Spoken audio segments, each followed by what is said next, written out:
भारत माता की जय। जय हिंद बच्चों, इस वीडियो में मैं डिस्कस करने जा रहा हूं एटॉमिक स्ट्रक्चर का एक टॉपिक है नोड एंड नोडल प्लेन। बच्चों, इस टॉपिक से रिलेटेड प्रॉब्लम JEE में, नीट में आ चुका है ना। तो इसको आप समझेंगे कि एक्चुअल में होता क्या है और इसके प्रॉब्लम कैसे आते हैं वो भी मैं आपको बताऊंगा, उसको सॉल्व कैसे करते हैं बच्चों वो भी मैं आपको बताऊंगा। ठीक है, ये वीडियो अगर आप देख रहे हो, ठीक है, तो देखने के बाद आप पर्टिकुलर जो भी आपके पास बुक है उस बुक में चले जाइए एटॉमिक स्ट्रक्चर में, वहां पे आपको नोडल प्लेन, नोड से रिलेटेड प्रॉब्लम मिलेगा, उस प्रॉब्लम को सॉल्व करना बच्चों। वीडियो पूरा देखने के बाद 90% कम से कम प्रॉब्लम आपसे तो बनेगा, 99% तक बनेगा बच्चों। ठीक है, चलिए अब मैं स्टार्ट करता हूं। कंडीशन है नोड एंड नोडल प्लेन। सबसे पहले बच्चों एक बात आप समझ लें, नोड, ये नोड वर्ड क्या है? नोड तो एटॉमिक स्ट्रक्चर में बोला गया कि एटम के न्यूक्लियस के अराउंड वो space where probability of finding an electron is zero is termed as known as node. जहां पे इलेक्ट्रॉन पाने की संभावनाएं इक्वल टू जीरो के बराबर होगा, जहां पॉसिबिलिटी ही नहीं है बच्चों इलेक्ट्रॉन पाने का, उसको हम लोग क्या बोलते हैं? नोड। ठीक है बच्चों, तो इस कंडीशन को आप ध्यान रखना। जहां इलेक्ट्रॉन मिलेगा ही नहीं उसको हम क्या बोलेंगे? नोड। बच्चों एक कंडीशन और ध्यान रखना कि एटम के इनसाइड जो न्यूक्लियस है वहां इलेक्ट्रॉन नहीं होता, लेकिन उसको नोड हम नहीं कहते, इसलिए मैं यहां लिख दिए नोड करके, nucleus is not consider as node. तो ये बात आप ध्यान रखना। ठीक है बच्चों, अब इलेक्ट्रॉन डेंसिटी को हम लोग साई स्क्वायर से रिप्रेजेंट करते हैं। ठीक है, psi square is what? Gives information about electron density. Psi square का वैल्यू अगर मैक्सिमम है तो क्या होता है बच्चों? Orbital. Where probability of finding electron is maximum, तो रीजन को हम लोग क्या बोलते हैं? ऑर्बिटल। और जहां पे साई स्क्वायर का वैल्यू जीरो होगा उस रीजन को हम लोग क्या बोलेंगे बच्चों? नोड। ठीक है, अब देखो node, region in space around the nucleus where probability of finding an electron is zero, that is psi square is equal to what बच्चों? जीरो। ठीक है, अब कंडीशन है नोडल प्लेन। अब ये नोडल प्लेन क्या है? तो नोड से ही नोडल प्लेन जनरेट हुआ है, मतलब ऐसा प्लेन दैट इज पूरे कंप्लीट प्लेन में जब इलेक्ट्रॉन डेंसिटी नहीं मिलेगा तो उस प्लेन को हम क्या बोलेंगे बच्चों? Nodal plane. Plane where probability of finding an electron is zero is known as what? Nodal plane. तो वही चीज कंडीशन है बच्चों, plane where probability of finding an electron is zero is known as what? Nodal plane. अब बच्चों मैं आपको एक बात बता दूं कि नोड को हम लोग दो ग्रुप में डिवाइड करते हैं, एक होता है रेडियल नोड, दूसरा होता है एंगुलर नोड। ठीक है, अब ये रेडियल नोड क्या है बच्चों? जो रेडियस से रिलेटेड होगा उसको रेडियल नोड बोलेंगे, जो स्फेरिकल शेप का होगा उसे हम लोग बच्चों बोलेंगे रेडियल नोड। और एंगुलर नोड ऐसा नोड जो एक पर्टिकुलर एंगल पे जाके आपको मिलेगा। ठीक है, अलग अलग डायरेक्शन एंगल बदल के जाके घूम घूम के देखोगे तो किसी पर्टिकुलर एंगल पे जाके जो नोड मिलता है बच्चों उस नोड को हम लोग क्या बोलते हैं? Angular node. ठीक है, तो दो टाइप का यहां पे हम लोग नोड पढ़ने वाले। ठीक है, तो अब लिखेंगे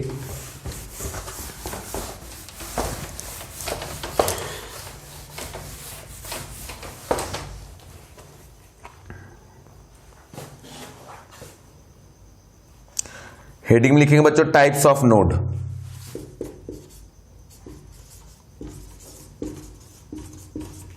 टाइप्स ऑफ नोड, इसमें फर्स्ट आप लिखिएगा रेडियल नोड। रेडियल नोड, ठीक है। कंडीशन ये है बच्चों कि न्यूक्लियस से मान लो r डिस्टेंस पे जाके कोई ऐसा रीजन मिल रहा है जिस रीजन में इलेक्ट्रॉन पाने की पॉसिबिलिटी इक्वल टू क्या है बच्चों? जीरो। तो उस नोड को हम लोग क्या बोलेंगे? Radial node. जो रेडियस से रिलेटेड होगा, जो स्फेरिकल होगा उसे हम लोग क्या बोलेंगे बच्चों? Radial node. ठीक है, तो इसका डेफिनेशन आप लिख लेंगे radial node which are spherical in shape, node which are spherical in shape. ठीक है बच्चों, इसको हम लोग क्या बोलेंगे, रेडियल नोड। ठीक है, अब देखो सीधा बात, इसका फॉर्मूला याद रखना कि रेडियल नोड हम कैसे निकालेंगे। तो जिस ऑर्बिटल में आपको रेडियल नोड निकालना है वहां पे फॉर्मूला लगाना बच्चों n माइनस एल माइनस 1। तो ये क्या हो जाएगा बच्चों आपका radial node, where n is what principal quantum number, जिसको हम लोग सेल नंबर बोलते हैं। l is what azimuthal quantum number, जो हर एक स्पेसिफिक ऑर्बिटल के लिए वैल्यू फिक्स होता है। s के लिए 0, p के लिए 1, d के लिए 2, f के लिए 3। ठीक है, तो ये हो गया बच्चों। एंड सेकेंड जो आप लिखिएगा एंगुलर नोड, एंगुलर नोड। अब आप सीधा सा खुद ही देख लो बच्चों, एंगुलर का मतलब क्या होता है, एंगल। तो ऐसा नोड जो एंगल से रिलेटेड हो। ठीक है, किसी एंगल पे आप जाएं, पर्टिकुलर किसी एंगल पे। ठीक है, मतलब इस डायरेक्शन में मान लो गए, इस डायरेक्शन में कहीं इलेक्ट्रॉन डेंसिटी नहीं मिला, तो ये क्या हो गया, नोड। तो इस नोड को हम लोग क्या बोले, एंगुलर नोड, क्योंकि ये सिर्फ एक पर्टिकुलर एंगल पे है। ठीक है, जैसे अगर हम बात करें ये p ऑर्बिटल का, तो देखो बच्चों इधर इलेक्ट्रॉन डेंसिटी तो है, इधर इलेक्ट्रॉन डेंसिटी तो है, बट इस एंगल पे अगर पर्टिकुलरली हम जाएं तो यहां पे इलेक्ट्रॉन डेंसिटी कहीं मिल रहा है क्या, नहीं। तो बट ये कहां पे नहीं मिला, तो एक पर्टिकुलर एंगल पे, तो इसीलिए हम इसको क्या बोलेंगे बच्चों, एंगुलर नोड। अब पर्टिकुलर एंगल पे आप जाएंगे तो वो लाइन भी हो सकता है, प्लेन भी हो सकता है। ठीक है, तो यहीं से एक वर्ड अलग आ जाता है आपका प्लेनर नोड। ठीक है, मतलब एक पर्टिकुलर एंगल पे जा रहे हैं और वो कंप्लीट प्लेन जनरेट हो रहा है, जिस प्लेन पे इलेक्ट्रॉन पाने की पॉसिबिलिटी है ही नहीं, उसको हम लोग क्या बोलेंगे बच्चों, प्लेनर नोड। ओके, तो कंडीशन आप ध्यान रखना। ठीक है, अब इसमें भी फॉर्मूला याद रखेंगे तो क्वेश्चन आपका बन जाएगा। अब इसमें एंगुलर नोड में लिखिएगा बच्चों, node which are angular in nature, node which are angular in nature, angular in nature, that is along any particular line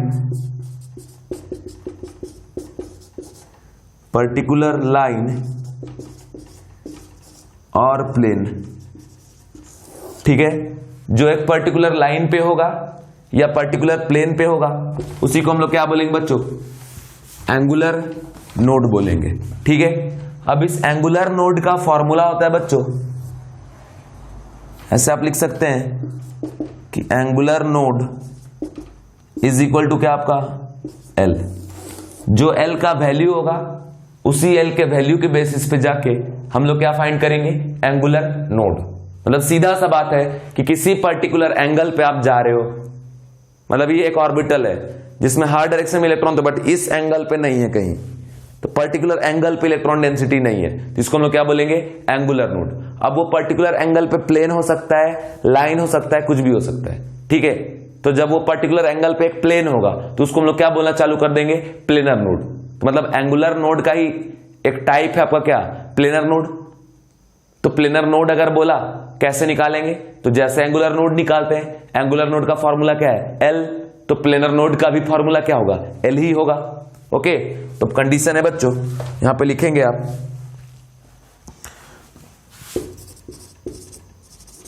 nodal plane also is equal to what, L। ठीक है, planar node को ये क्या बोल सकते हैं हम लोग, नोडल प्लेन। ठीक है, तो ये कंडीशन हो गया। मतलब एंगुलर नोड को ही हम लोग एक अलग तरीके से क्या बोल रहे हैं बच्चों, नोडल प्लेन। मतलब एक एंगल पे, पर्टिकुलर एंगल पे एक प्लेन है जिसमें कहीं भी इलेक्ट्रॉन डेंसिटी नहीं है, तो क्या हो गया आपका, एक नोडल प्लेन हो गया। ठीक है, अब बच्चों एक फॉर्मूला होता है टोटल नोड। टोटल नोड, तो टोटल कंप्लीट नोड कैसे निकालेंगे, तो एक तो हो गया आपका एंगुलर नोड, प्लस क्या करेंगे आप, रेडियल नोड। तो टोटल नोड का फॉर्मूला बच्चों, एंगुलर नोड का फॉर्मूला L और रेडियल नोड का formula n minus L minus 1। ये L क्या हो गया, कैंसिल आउट। तो टोटल नोड का फॉर्मूला क्या आ गया बच्चों, n-1, तो दिस इज इक्वल टू क्या हो गया आपका टोटल नोड। ठीक है, तो ये 3 फॉर्मूला आया। इस फॉर्मूले के बेसिस पे जाके अभी हम लोग प्रॉब्लम सॉल्व करेंगे।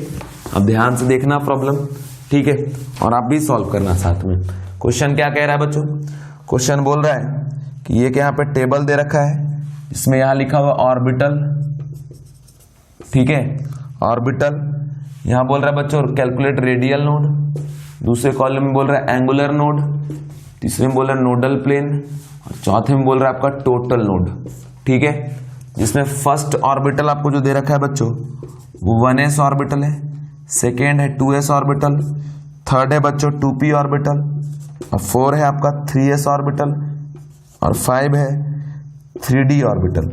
ठीक है, इनमें आपको निकालना है। सबसे पहले यहाँ n का वैल्यू क्या है 1, l का वैल्यू क्या है 0, यहाँ n का वैल्यू क्या है 2, l इक्वल टू क्या है 0 इसके लिए बच्चों, और ये इसके लिए n का वैल्यू क्या है तो 2, जो कोफिशिएंट मल्टीप्लाइड है वो n का वैल्यू हो गया, और इसके लिए l का वैल्यू क्या होगा बच्चों 1, यहां से n का वैल्यू 3 और l इक्वल टू क्या बच्चों 0, यहाँ पे n इज इक्वल टू 3 और l इज इक्वल टू क्या बच्चों 2।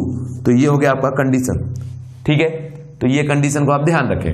अब जैसे रेडियल नोड, तो रेडियल नोड का फॉर्मूला क्या लगाएंगे n-l-1, एंगुलर नोड का फॉर्मूला l, नोडल प्लेन का फॉर्मूला l, और टोटल नोड का फॉर्मूला n-1। ठीक है, अब देखो यहां पे n का वैल्यू अगर आप रख देते हैं क्या 1 -0 -1, तो कितना आ गया बच्चों 0, मतलब 1s में रेडियल नोड इक्वल टू क्या है 0, मतलब कोई रेडियल नोड नहीं है, और एंगुलर नोड भी क्या बच्चों 0, कोई एंगुलर नोड भी नहीं है, तो नोडल प्लेन भी क्या हो गया बच्चों इसमें 0, और टोटल नोड क्या हो जाएगा बच्चों, देखो इसमें टोटल नोड देखो n का वैल्यू क्या है 1, तो 1 -1 कर देंगे तो क्या हो गया 0, मतलब 1s ऑर्बिटल में किसी भी टाइप का कोई नोड नहीं होता। डायग्रामेटिकली भी मैं आपको बताऊंगा कि आखिर 1s में कोई नोड क्यों नहीं होता। दूसरा 2s में देखिए, यहां पे रेडियल नोड अगर आप निकालेंगे तो 2 और -0 और -1 कितना आ गया बच्चों 1, और यहां पे एंगुलर नोड अभी भी l का वैल्यू 0 इसलिए 0, नोडल प्लेन भी 0, अब ये टोटल नोड क्या आ जाएगा बच्चों 2 -1 कितना आ गया 1 आ गया। ठीक है, अब 2p में देखिए 2 -1 -1, ये क्या हो गया बच्चों 0, मतलब 2p में रेडियल नोड नहीं होता, लेकिन एंगुलर नोड होता है, क्योंकि एंगुलर नोड का फॉर्मूला क्या है बच्चों l, और p के लिए l का वैल्यू क्या होता है 1, नोडल प्लेन भी कितना हो जाएगा 1, टोटल नोड क्या हो जाएगा बच्चों 2 -1 कितना आ गया 1। अब देखिए 3s में अगर आप आ जाते हैं 3s में, तो यहां बच्चों हो जाएगा 3 -0 -1 कितना आ गया 2, 3s के लिए 2 आ गया क्या radial node, angular node 0, nodal plane 0, और टोटल नोड क्या हो जाएगा बच्चों 3 -1, ये भी किसके बराबर हो जाएगा 2 के बराबर। अब 3D में अगर आप आ गए तो 3D में देखिए n का वैल्यू क्या है 3 है, और l का वैल्यू 2 एंड -1, तो क्या हो गया बच्चों 0, और जो एंगुलर नोड है वो इक्वल टू l होता है, चूंकि l का वैल्यू 2 है इसलिए यहाँ पे इसका एंगुलर नोड कितना हो जाएगा 2, और जो नोडल प्लेन है वो भी कितना हो जाएगा बच्चों 2। ठीक है, और जो टोटल नोड है बच्चों वो क्या जाएगा आपका 3 -1, तो ये क्या हो गया बच्चों आपका 2। तो इस तरीके से अपना निकल गया, क्या निकल गया, तो angular node, total node, nodal plane, radial node, सारे टाइप के नोड हमने आपको निकाल के बता दिए। इसके अलावा और भी आप देख सकते हैं, और भी टाइप के प्रॉब्लम आप देख सकते हो बच्चों, और कुछ करना नहीं है यार, एकदम सिंपल है भाई, केमिस्ट्री बहुत सिंपल है, ध्यान से समझने की बस जरूरत है। नेक्स्ट क्वेश्चन आप देखिए, जैसे यहां दे रखा है 4f ऑर्बिटल और इसके अलावा 6p ऑर्बिटल। ठीक है, ये 2 ऑर्बिटल दे रखा है, तो 4f में देखिए 4f में क्या हो जाएगा बच्चों 4, ठीक है, n का वैल्यू यहाँ 4 है, l इज इक्वल टू 3 है ना, यहाँ पे n का वैल्यू 6 है और l इज इक्वल टू 1 है, तो देखो 4 -3 और -1 कितना हो गया बच्चों 0, मतलब रेडियल नोड इक्वल टू 0। अब यहाँ जो एंगुलर नोड में अगर आप आते हैं तो कंडीशन यहाँ पे क्या हो जाएगा आपका 3 हो जाएगा, नोडल प्लेन भी 3, और यहाँ टोटल नोड कितना हो जाएगा बच्चों आपका 4f है, तो 4 -1 कितना हो गया 3। ठीक है, अब यहाँ पे आ जाओ 6p में, तो देखो 6 -1 -1 कितना आ गया 4, क्या आ गया आपका रेडियल नोड, एंगुलर नोड क्या हो जाएगा इक्वल टू l, मतलब 1, नोडल प्लेन भी क्या हो जाएगा 1। ठीक है, अभी जो टोटल नोड है ये किसके बराबर हो जाएगा बच्चों 6 -1 कितना आ गया 5। ठीक है, एक बात मैं बता दूं, ये अलग और ये अलग नहीं होता। एंगुलर नोड को ही नोडल प्लेन से हम बोलते हैं जब पर्टिकुलर एंगल पे एक प्लेन आ जाए। ठीक है, समझ गए? पर्टिकुलर एंगल लाइन भी आ सकता है और प्लेन भी आ सकता है, दोनों में कुछ भी आ सकता है। तो ये कंडीशन है बच्चों, इस कंडीशन के हिसाब से आप किसी भी टाइप के प्रॉब्लम का आप कैलकुलेट कर सकते हो। क्या कैलकुलेट कर सकते हो? तो नोडल प्लेन, एंगुलर नोड, ठीक है, टोटल नोड और रेडियल नोड का वैल्यू कैलकुलेट कर सकते हैं बच्चों। इसके अलावा एक इंपॉर्टेंट बात यह है बच्चों कि जो s ऑर्बिटल है वो कंटेन नहीं करता क्या? नोडल प्लेन, या फिर आप क्या बोल सकते हैं बच्चों? Angular node. तो यहां पे एक नोट करके पॉइंट लिख लीजिएगा कि s orbital does not contain any angular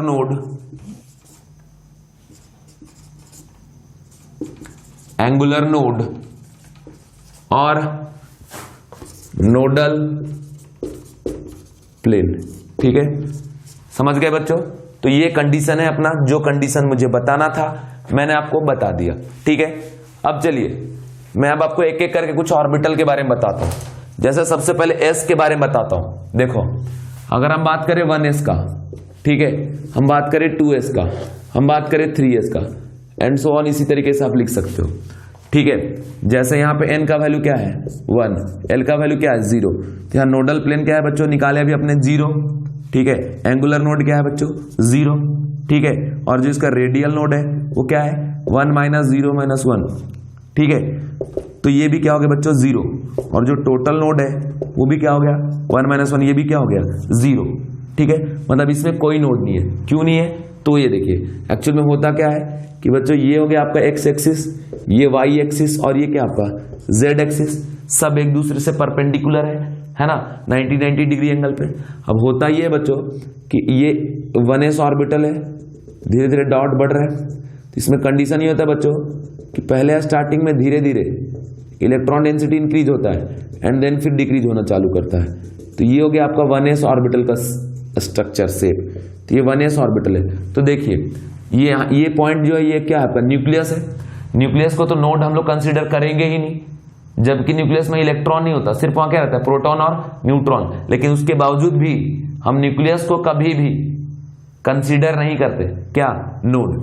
तो अब देखिए बच्चों, अगर आप किसी डिस्टेंस r पे जाएंगे, ये r पे जा रहे हैं, ये r पे जा रहे हैं, ये r पे, कहीं भी इलेक्ट्रॉन डेंसिटी आपको 0 मिल रहा है क्या?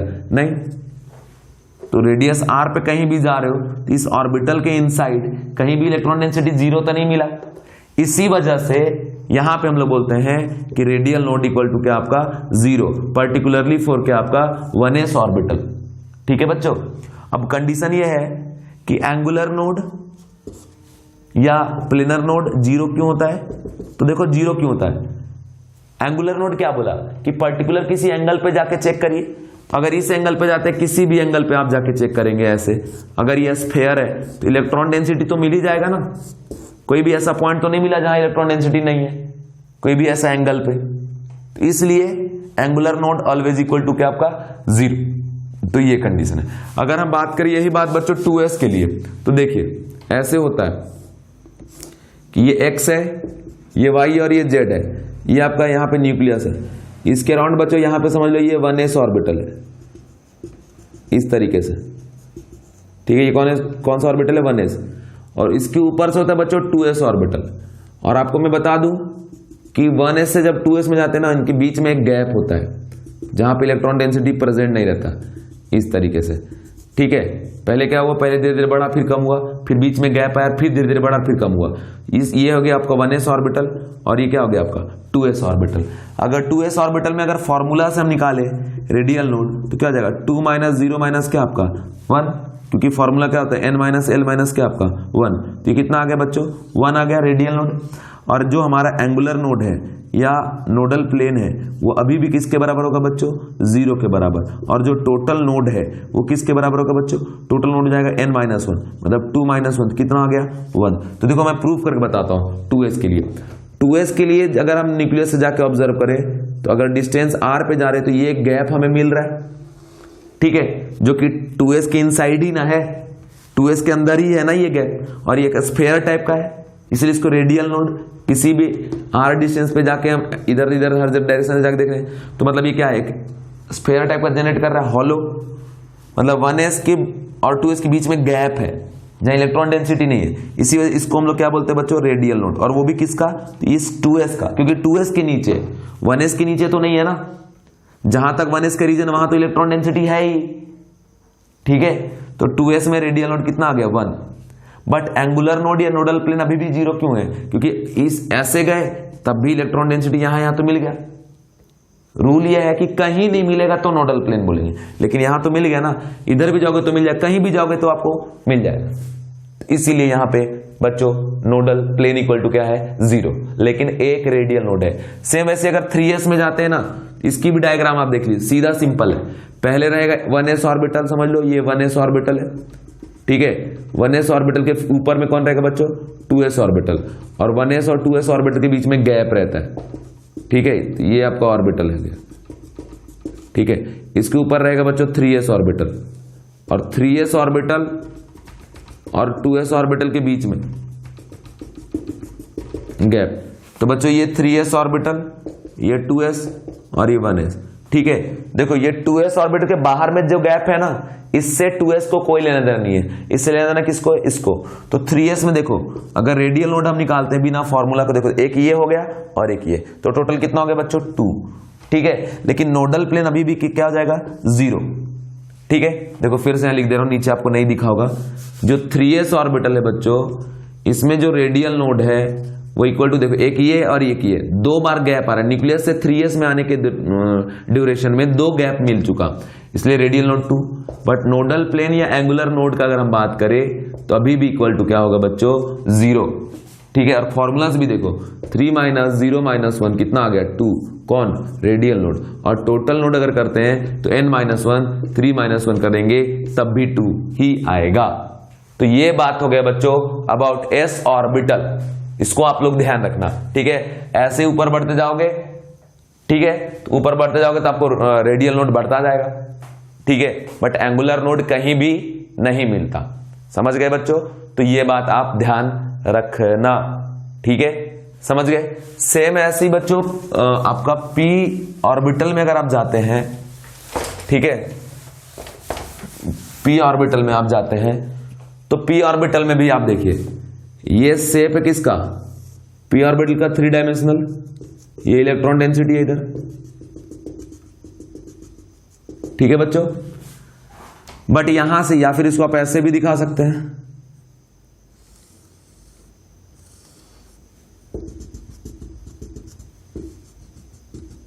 यहां बीच में क्या है, न्यूक्लियस है, ठीक है। अब देखो बच्चों अगर हम बात करें यहां पे, तो इसके अंदर में कहीं भी कोई रेडियल नोड अभी नहीं दिख रहा है ना, इसके अंदर अभी रेडियल नोड नहीं दिख रहा है, ठीक है। लेकिन देखो अगर हम ऐसे एक प्लेन यहां से एज्यूम करें तो ये प्लेन इसको कट करके जा रहा है कि नहीं जा रहा है, इस तरीके से, जो ऊपर नीचे कहीं भी इलेक्ट्रॉन डेंसिटी मिलने वाला नहीं है। या फिर यहां से ऐसा एक प्लेन जा सकता है ना, ऐसा, ठीक है। तो इसीलिए नोडल प्लेन या तो एंगुलर नोड इक्वल टू क्या होता है बच्चों, 1 in case of p orbital, ठीक है। तो इस बात का आप लोग ध्यान रखना, कोई भी टाइप का p ऑर्बिटल हो, 2p 3p 4p, उसमें px py pz, वो एक नोडल प्लेन या आप उसको एंगुलर नोड बोलिए, एक एंगुलर नोड जरूर कंटेन करेगा एट पर्टिकुलर एंगल, ठीक है बच्चों। अब देखिए मैं आपको वो भी ड्रॉ कर करके बताता हूं, जरा ध्यान से देखिए, और इसमें भी एक बहुत अच्छा लेवल का प्रॉब्लम बनता है। जैसे बच्चों अगर मान लो, अगर आपको पता होगा, ठीक है, देखिए ये एक्स एक्सिस है, ये वाई और ये जेड, लॉब अगर प्रेजेंट रहे किस पे, एक्स एक्सिस पे, इसका नाम क्या पड़ता है बच्चों, पी एक्स। तो देखिए ये जो लॉब है बच्चों, ये जो लॉब है ये पर्टिकुलरली किस पे प्रेजेंट है बच्चों, एक्स पे, ठीक है। तो एक्स एक्सिस के अराउंड इलेक्ट्रॉन डेंसिटी प्रेजेंट है, इधर भी प्रेजेंट है बच्चों। और चूंकि ये 3 डायमेंशनल है तो लॉब इस तरीके से होता है हर डायरेक्शन में, ठीक है। मतलब आप ये समझ लीजिए कि ये इलेक्ट्रॉन डेंसिटी इधर गया, वैसे ऊपर भी आया है, ठीक है। तो अब देखिए ये वाला जो प्लेन है, ये कौन सा प्लेन है, एक्स वाई प्लेन। तो बच्चों एक्स वाई प्लेन में इसका इलेक्ट्रॉन डेंसिटी तो जा रहा है ना, बाकी ये ऊपर ऐसे आ रहा है और ये जेड एक्सिस ऊपर जा रहा होगा, तो ये जो प्लेन है ये कौन सा प्लेन हो गया बच्चों, जेड एक्स जेड प्लेन। तो एक्स जेड प्लेन में भी इलेक्ट्रॉन डेंसिटी आ रहा है, लेकिन क्या इस एक्स और वाई प्लेन में इलेक्ट्रॉन डेंसिटी जा रहा है क्या बच्चों, नहीं जा रहा। बीच से यहां से ऐसे, मतलब इस तरीके से, मतलब समझ लीजिए यहां से एक प्लेन पास हो जा रहा है, समझ गए, ये अब इमेजिन कर ले यहां से। और कौन सा प्लेन पास हो जा रहा है बच्चों, तो ये आपका वाई और जेड प्लेन, समझ रहे हो, कौन सा प्लेन पास हो जा रहा है यहां से, वाई जेड। तो ये कंडीशन याद रखें। यहां एक नोडल प्लेन है आपके पास, है ना, एंगुलर नोड आप बोल सकते हैं इसको 1 है, क्योंकि इनका फॉर्मूला क्या होता है, इक्वल टू एल, और इसके लिए एल का वैल्यू क्या है बच्चों, 1। ठीक है, इसी तरीके से मान लीजिए अगर ये दिया हुआ है कि ये पी वाई ऑर्बिटल, ठीक है, पी वाई ऑर्बिटल, तो फिर वही बात कि ये इस प्लेन में जा रहा है, तो इस प्लेन में तो इलेक्ट्रॉन डेंसिटी है, ये ऐसे ऊपर भी आ रहा होगा बच्चों, इस तरीके से, ठीक है। तो ऊपर के डायरेक्शन में जो ये एक्सिस है, इसके साथ जो प्लेन बना रहा होगा उसमें इलेक्ट्रॉन डेंसिटी है, बट इस प्लेन में इलेक्ट्रॉन डेंसिटी तो नहीं जा रहा है। तो यहां भी एक मिल गया क्या आपको, नोडल प्लेन, मतलब इस तरीके से यहां से एक प्लेन पास हो जाएगा, ठीक है। और तीसरा है बच्चों पीजेड, तो पीजेड में जो इलेक्ट्रॉन डेंसिटी प्रेजेंट रहता है वो कहां रहता है, जेड एक्सिस पे। तो ये देखो इलेक्ट्रॉन डेंसिटी इस तरीके से है, ठीक है बच्चों। ये क्या हो गया आपका एक्स, ये वाई, और ये क्या आपका जेड, ये पीजेड ऑर्बिटल है। तो देखिए ये जेड इस एक्स के साथ एसोसिएटेड है, तो इधर इलेक्ट्रॉन डेंसिटी जा रहा है, वाई के साथ एसोसिएटेड उसमें भी जा रहा होगा, लेकिन एक्स वाई प्लेन में बच्चों इलेक्ट्रॉन डेंसिटी प्रेजेंट नहीं होगा, क्योंकि ये आपको ऐसा दिख रहा है ना, बट ये यहां नहीं है, इसके पीछे है 90 डिग्री पे, ठीक है, क्योंकि ये जेड एक्सिस पे प्रेजेंट है, और जेड एक्सिस एक्चुअल में ऐसा होता है परपेंडिकुलर, समझ रहे हो। तो ये कंडीशन हो गया। यहां भी नोडल प्लेन का वैल्यू कितना हो जाएगा बच्चों, 1। यहां भी नोडल प्लेन इक्वल टू कितना हो जाएगा बच्चों, 1। यहां भी नोडल प्लेन कितना आ गया, 1। ये एंगुलर नोड 1, एंगुलर नोड 1। अब पूछता है प्रॉब्लम कि बताओ एग्जैक्ट कौन सा प्लेन इसका नोडल प्लेन है, एग्जैक्ट कौन सा प्लेन इसका नोडल प्लेन है। ओके, तो अब कंडीशन जरा देखिए, एक ट्रिक बताता हूं। ट्रिक ये है बच्चों कि पी एक्स अगर ऑर्बिटल है, या पी वाई या पी जेड, तो इसमें ट्रिक ये याद रखना कि कोई भी पी है एक नोडल प्लेन तो होगा, रेडियल नोड तो है नहीं अभी यहां पे, क्योंकि अगर इसके अंदर कहीं भी जाएंगे तो हर जगह इलेक्ट्रॉन डेंसिटी तो है, कोई गैप इसके अंदर तो हमें भी कहीं मिला नहीं, ठीक है। तो अब कंडीशन ये है बच्चों कि पी एक्स, तो इसमें देखो ये कौन सा एक्सिस है, एक्स, और टोटल हमारे पास क्या है, एक्स वाई और जेड। तो बच्चों एक्स को एसोसिएट करा दो इंडिविजुअली वाई और जेड के साथ, एक प्लेन हो गया एक्स वाई, एक हो गया एक्स जेड, और एक हो गया बच्चों वाई जेड, ठीक है। तो लॉब जिस एक्सिस में प्रेजेंट है वो एक्सिस का इन्वॉल्वमेंट जिस भी प्लेन में होगा उसमें तो इलेक्ट्रॉन डेंसिटी रहेगा, और जिस एक्सिस पे लॉब है उस एक्सिस का इन्वॉल्वमेंट जिस प्लेन में नहीं होगा वही कहलाएगा नोडल प्लेन पी ऑर्बिटल के लिए। जैसे देखिए अगर ये पी एक्स है, मतलब लॉब किस एक्सिस पे प्रेजेंट है बच्चों, एक्स पे, तो ये जो एक्स है, तो ये जो एक्स वाई और ये जो एक्स जेड है, ये दोनों नोडल प्लेन नहीं हुआ, ये जो वाई जेड प्लेन है वो इसके लिए क्या हो गया, नोडल प्लेन। तो पी एक्स के लिए वाई जेड प्लेन क्या हो गया बच्चों, नोडल प्लेन, समझ गए। अब जैसे यहां पी वाई है तो lobe present on y axis, तो वाई जेड और एक्स वाई इन दोनों में वाई का इन्वॉल्वमेंट है, और एक बच्चा एक्स जेड, इसमें इन्वॉल्वमेंट नहीं है, तो ये जो एक्स जेड है बच्चों ये क्या हो गया आपका nodal plane for p y orbital, ठीक है। अब यहां देखो, यहां पे ये जो पी ऑर्बिटल है वो कौन से एक्सिस पे है बच्चों, जेड एक्सिस पे, ठीक है। ये किस एक्सिस पे है, जेड एक्सिस पे। सो इस वजह से बच्चों हम यहां पे क्या बोलते हैं कि अगर ये जेड एक्सिस पे है देन इस कंडीशन की वजह से जो एक्स जेड है और वाई जेड, इसमें तो जेड एक्सिस का इन्वॉल्वमेंट है, ये दोनों में से कोई भी नोडल प्लेन इसका नहीं होगा। जो एक बच गया अलग से आपका बच्चों एक्स और वाई, जिसमें इस जेड का इन्वॉल्वमेंट नहीं है, ये एक्स वाई ही क्या हो गया इसका नोडल प्लेन। ऐसे ही बच्चों डी ऑर्बिटल के लिए भी होता है। तो अगर आप वीडियो यहां तक देखे हैं तो कमेंट सेक्शन में कमेंट करिए, अगर इसके आगे की वीडियो आपको चाहिए कि सर डी ऑर्बिटल के लिए भी आप एक्सप्लेन कर दो, ठीक है, तो वो भी मैं बता दूंगा। जैसे S के लिए, P के लिए, D के लिए, इसके लिए L का वैल्यू 0, इसके लिए 1, इसके लिए क्या आपका 2, तो यहां पे आपका नोडल प्लेन का वैल्यू क्या हो गया 0, यहां 1 और यहां 2। ठीक है, तो कौन सा नोडल प्लेन P में होगा यह भी निकालना हमने बता दिया। Px के लिए नोडल प्लेन होगा, Px के लिए कौन सा हो जाएगा बच्चों नोडल प्लेन, YZ प्लेन। ठीक है, और Py के लिए नोडल प्लेन कौन सा हो जाएगा, XZ, और PZ के लिए नोडल प्लेन कौन सा हो जाएगा बच्चों, XY। ठीक है, तो ये चीज निकालना पता है। ऐसे डी में कैसे निकालते हैं वो भी मैं बता दूंगा, बट कमेंट कर देना कि सर आगे की वीडियो इसमें अपलोड कर दो, मैं पक्का कर दूंगा। ठीक है बच्चों, तो आप अपना ख्याल रखें, पढ़ाई करें, और बहुत सारे YouTube पे टीचर बोलेंगे आपको 3 महीने में, 2 महीने में पूरी 11th की मैं सिलेबस पढ़ा दूंगा। आप खुद ही सोच के देखो बच्चों, 3 महीने अगर हम रिवीजन कराएंगे ना तो रिवीजन करवाने में लग जाता है, 3 महीने में कोर्स पढ़ाया नहीं जा सकता। ठीक है, पढ़ाने में टाइम तो लगता है यार, समझ रहे हो, तो ये बात ध्यान रखिए। वो 3 महीने 2 महीने के कोर्स के चक्कर में मत लगना बच्चों, खुद से अच्छे से पढ़ाई करो। 3 महीने 2 महीने कोर्स में अगर आप लग जाते हैं और अभी आप क्लास 11th में है तो 3 महीने में कुछ सीखेंगे तो नहीं, टाइम आपका वेस्ट जरूर हो जाएगा।